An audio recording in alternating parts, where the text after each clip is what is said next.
Алматыда күн тәртібінде тұрған тағы бір мәселе автокөлік жолдарын жөндеу мен жаңа Алматы аумағындағы көшелерге асфальт төсеу. Бұл бағытта қала әкімі Бақытжан Сағынтаев жауапты мамандарға тапсырма беріп, жол көлік инфрақұрылымын дамыту қажеттігін айтты.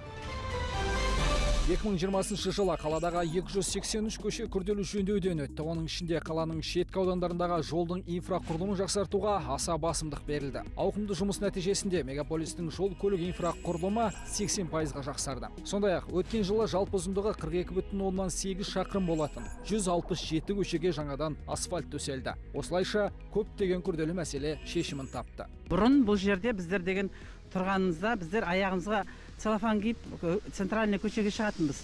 Өйткені асфальт болмаған.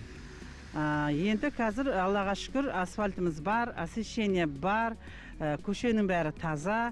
Сонымен қатар бүгінде 3 жол айрықтың құрылысы қарқынды жүріп жатыр. Рысқұлов Емцов, Сейфуллин Жансүгіров, Бұқтырма Құлжа тас жолындағы көпір 2021-2022 жылы пайдалануға беріледі. Ал Абай көшесін созу биыл бітеді. Енді шүкір қазір бәріне жетіп отырмыз.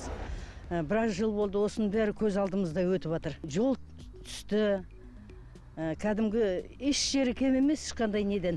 Асфальтымыз бар, тротуарымыз бар, андай арығымыз да бар. Ал 2025 жылға дейін 327 шақырым жол жаңадан салынып, 550 километр жолға күрделі жөндеу жасалмақ. Нәтижесінде қаладағы жол инфрақұрылымы 95%-ға жақсаратын болады.